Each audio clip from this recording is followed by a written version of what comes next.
Hello and welcome to the Daylight Midnight Show. Nice to be back with a 10-minute show this week, so let's get the timer up and running. That will go ping when we need to know that the show has to end. So welcome, my name is Greg and I can't believe I've got to retread this old ground again, but I got completely bamboozled by my own invention last week. Outfit roulette, you may have noticed, I read out what was on it and then pointed out that I was wearing that jacket already, and I wasn't, I was wearing something completely different. My mind is a whirling mess at times, which we'll talk more about in a little while, but basically I rolled yellow, red, yellow, and I think because the tinsel was across here, I thought, well, yellow was right at the top, so it must be the stripy jacket that I was wearing, but it wasn't, it was the big grey jacket underneath, so it's the big grey jacket, the white shirt and the round glasses, so it wasn't as similar to last week's costume as I thought, but I'm glad I changed it. I'm going to leave it as it is, and it's only got to last another week anyway, because I'm going to redo this in time for the new year. Right, let's move on from that. Let's activate the Grey Gregor then and find out what kind of show we're going to have. If you haven't seen this before, this is an incredible device. This was devised and built by sexy scientists in Southport. And what this does is it monitors things like the dilation of my pupils, the compression of my spine, how swollen my hemorrhoids are, and it's going to come up with one word that it thinks sums up my mood today and therefore what kind of show you might have, and it's going to beam that onto the expensive display cabinet behind me. And this week I can tell you the word that the Gregometer thinks sums me up is content. Yes, I just feel very chilled and very relaxed today, which is very nice, but it isn't always a given with me. There's normally this kind of undercurrent of anxiety below everything, especially at this time of year, because I'm not a big fan of winter. But today I just feel settled, I feel fine, and sometimes contentment is enough. As a very wise woman once said to me, if you try and make yourself happy, if you're not happy, then you won't feel content. But if you aim for contentment and you feel content, you will automatically be happy. So let's have a look on the Door of Delights then. Our little friend the snowman is sitting here. Under him we still have the Seagulls logo because we are still following Brighton and Hove Albion for the course of this season. We've pulled away from them so much, I don't even know how they're playing this week. I think it's Leicester. But news from the ladies team, because the Women's Super League game between Brighton and Chelsea this coming Sunday will have fans there. People can go and support the team for the first time this season, which I think is fantastic. Let's do the Christmas countdown then. Yesterday was Thursday, December the 10th, so we scratched that off, and the number there is the 14. 2 weeks ago until Christmas. I'm not saying any comment. If you're not into it now, you never will be. And oh, what's this tucked underneath the Christmas countdown? Why, it's this week's Topical Limerick. The story this week is about Mount Everest, officially the highest place on planet Earth. And I've always had this fact stuck in my head that I remember from when I was about 6 years old. 8,848 metres. That is how high Mount Everest is.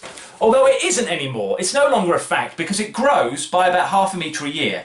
And there's apparently been a bit of dispute between China and Nepal, who are normally such close friends, about just how high it is. Now that official height has been in place since I think 1954, and the debate has been around because these things are important apparently. China thinks you should measure it to where the rock stops. Nepal thinks you count the snow and ice on top because they're permanent snow and ice, they never melt. So this has been going back and forth for years. They finally reached an agreement. They were both going to measure it and then they were going to take an average, they would decide, and this week they announced jointly that the official now height of Mount Everest is 8,848 metres and 86 centimetres. Now we know, so I wrote a limerick about it. There was doubt with the world's biggest mount, so its measurements had a recount. Now China and Nepal can agree just how tall. How much difference this makes to life? Nout. I'll give that a D+, I think. So from there we're going to go to the brown folder, which of course now has its own theme song.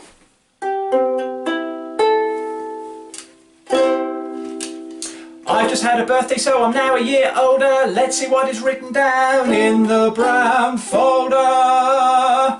The brown folder is really just like a big notepad of mine. I write little ideas, things that other people give me, and I put it in here, and then we have a look through it on Friday and see what there is to talk about. So point number 1 this week. Has anyone ever put a shot of gin in a pint of Guinness and called it a Guinness? If not, I'm claiming it now, and I've invented a cocktail. Point number 2 is some feedback.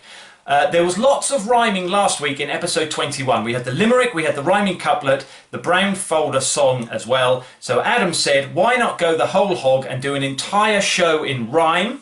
My response to that is, Challenge accepted.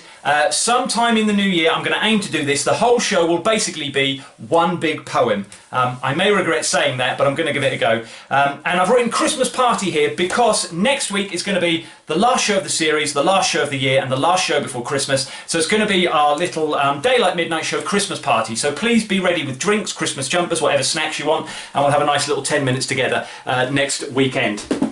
So that's the brown folder done. I want to talk about the inside of my head. Scary place to go, but in response to what happened with this last week when people said, how is it you've pointed at something that says big grey jacket and then you're talking about the jacket you're wearing which is stripy? It's because my mind is kind of like 6 steps gone already and I'm thinking about something else while talking about something else. So people have asked me this week to try and explain how my mind leaps from one tangent to another and what it's like to have this going on all the time. So, my children occasionally get asked to do these mind map things. People use these in marketing, they use them in presentations, and they use them in school as well. It's where you put the sort of main topic in the middle and then you create branches off that to explain how different things interlink.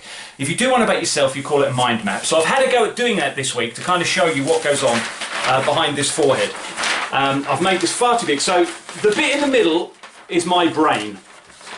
And then around that I've kind of split it into sections. So this top corner here is one of my ultimate loves in life, which is food. So we've got a nice pizza here. That is a piece of cheesecake. That's a fruit and a cheese scone because I like to have an option.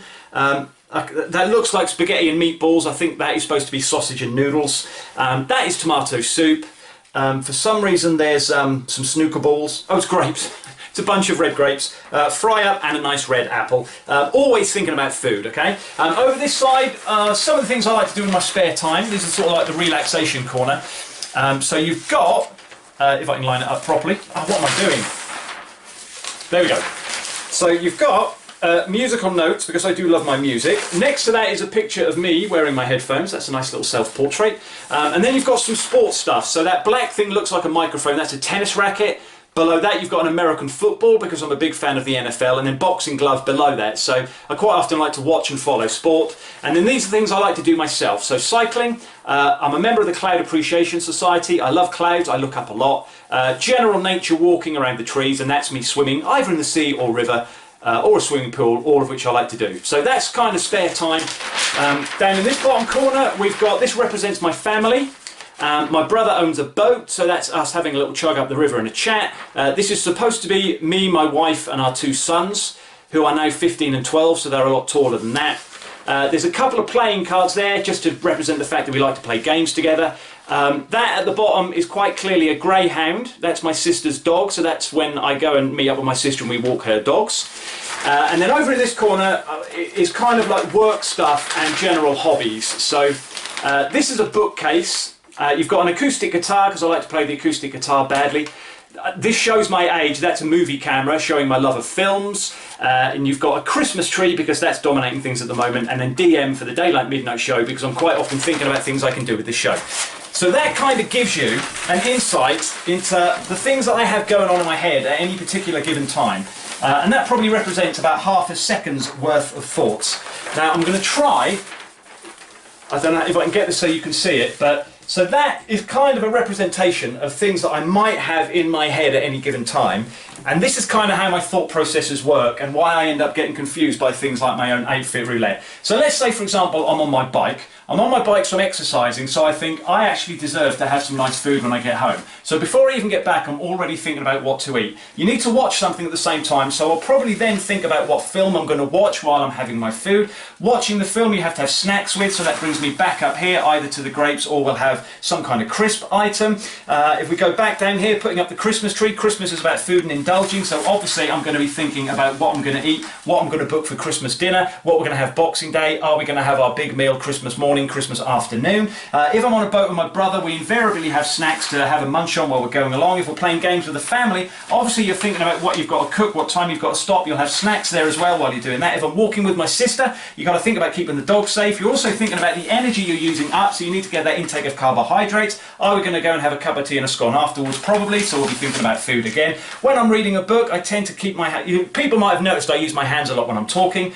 I do that when I'm thinking as well. So if I'm reading a book, I need to keep my hands busy, so I will invariably be hanging on to some kind of food item that I can put in my mouth at the same time. If I'm watching sport, obviously you've got to have food involved with sport, so that'll be there. When I'm out looking at clouds, I quite often spot clouds that look like other things, so I might be thinking about sports things, I might be thinking about stuff I've seen in films that relates to clouds, nature programs as well, links to there, watching a bit of television. That's the end of the show, so I'm going to wrap it all up. But basically what you can see is all these little things and all these interconnection things going on, so it basically looks like a bit of a mess. And I find that very hard to control at times, which is why I can come up with ideas for the show, but why something as simple as outfit roulette, where you literally just look up there and read it, can confuse me so much. I hope that has explained a little bit about what it's like to be me, and we better move on now to do outfit roulette for next week. I wasn't going to do this because I was going to pick my outfit next week because it's the Christmas party, but I think, well, I'll do it, and then if I do pick my own outfit next week, this will be for episode 1 of series 2 in the new year. One more thing to show you, I've got a very old Rubik's Cube. I'm just going to show you, if you play with it too much they end up breaking, and if you don't pay attention when you put it back together it ends up looking like this. So I thought I'd put it back right and then I solved it, and then you end up with one corner out. But you can still see what colour is what, so let's use the randomness of the Rubik's Cube to decide what I'm going to wear next week. So green, I will be wearing my lumberjack shirt, which is that big thick green one. Red, so it'll be a white shirt under that. I suppose they're nice Christmassy colours, and to accessorise all that I really hope it's the Santa hat, but it's red, which will be sunglasses. So that's what I'll be wearing with you next week. Do join me, episode 23, the last one of series 1 before we have a little break for Christmas and the New Year. Do please come along, have snacks with you. If you're watching this in months' time and it's nowhere near Christmas, I apologise, but tough, you'll have to go with it. We're keeping it real to where it is at the moment. So, a rhyming couplet to end the show on, because I know we're over time. I threw this show together in a hurry, I confess, and now, thanks to my mind map, you can see my head's a mess. I will see you next week. Have a great 7 days.